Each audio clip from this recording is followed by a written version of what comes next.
Hey guys, it's Jessica, and today I am introducing you, as I introduce myself, to the Clarity Stencil brushes. I have been trying to get these things forever, and I finally took one of my subscribers' advice and ordered them directly from the company in the UK. So it took a little bit of time for them to get here, but I am so excited and they were worth the wait.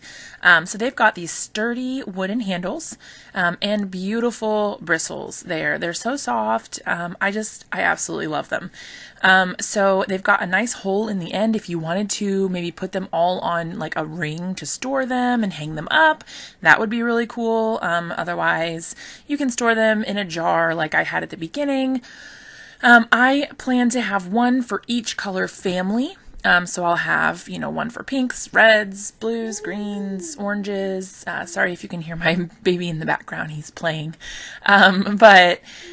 So here's what I'm doing for the first one. I've got a stencil from Hero Arts that I am putting just a piece of paper that I cut to 4.25 by 5.5. And I'm just using some washi tape to adhere that to the back of the stencil, flipping it over, and then I'm going to use my pink stencil brush to apply some ink. Now the cool thing about these brushes is you can use pretty much any type of ink.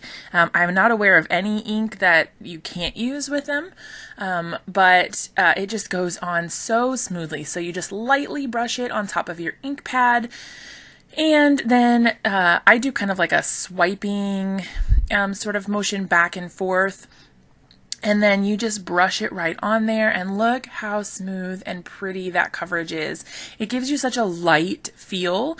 This is a great option if you want something that's more light and subtle and kind of airy as opposed to the distress inks, which kind of tend to go on a little bit thicker, a little bit more dark and pigmented. It's harder to get a super light feel with those. This is super easy to do that with. So you could use your distress inks, so for the same color, and get a really, really light feel compared to what you would get with the foam blending tool. And look how pretty that is. It's soft. It's just perfect. I love it. So I decided I was going to try something here and do basically where you just slightly move the stencil after you've done one color, and then you brush on a second color to get sort of a double color effect. I've seen Jennifer McGuire do this like a bunch of times, and her results were much better than mine, but it's cool, and if I practice, I know I will get better at it. So you can see there that Seedless Preserves color. It's one of my favorite colors from Distress Inks, and it goes on super vibrant, but when you pull off the stencil, it's still light compared to what you would get from a foam blending tool. So it's just really cool to have these in your inventory or in your stash to use, because it just gives you another look. This is great for if you're going for a more pastel vibe, or if you want your background to be more subtle and have the focus be on what you are making with the rest of the card. You can see there it kind of looks a little trippy. It's got like that sort of 3D optical illusion sort of look, which is kind of cool. I'm not sure what I'm going to use that for yet, but I know I'll make use of it somehow. So then next I moved on to a different color of the Hero Arts Shadow Inks. This is dye ink. The first color I used was Bubblegum, and this one is Mint Julep. Okay, sorry, I had to take a quick break there. My little guy was getting a little fussy. It was time for his nap.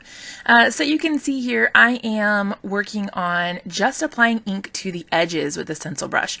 So what I'm doing is I'm kind of holding the bristles in place instead of letting it give that kind of like splayed motion that it would normally do to get even coverage. I'm kind of holding it lower down on the actual bristle part so that it doesn't go so crazy, and I can just minimize my application to the edges. Sometimes I like to just apply ink around the edges. This would be particularly good for shading something. If you, not just on a piece of paper, but like on a die cut shape or something like that. It's really cool that you can get that effect with these brushes. And then the last thing that I tried, like I said, this is just sort of an introduction to me getting used to and playing with them. The last thing that I did was just apply ink directly to my paper. So I started with that bubblegum pink color again. And I wanted a little bit heavier coverage towards the edge of the paper. And then I wanted it to fade towards a lighter color so that I could blend it with my purple. So here I am just applying that ink. I have sped up the whole video just so you didn't have to sit here watching me do this forever. But there I've got my seedless preserves. I flip my paper over, apply that purple to the opposite side, and just get lighter as I go towards the center so that the colors kind of get this pretty, not necessarily ombre, but they blend nicely together. So I've got my darker colors on the outside edges, and it gets lighter as it goes towards the middle. This would be really cute to die cut a word out of, or use as a background for a sunset or twilight sort of vibe. Thank you so much for watching this video. I hope you enjoyed it. If you did, be sure to give it a big thumbs up and subscribe to my channel for more videos like this.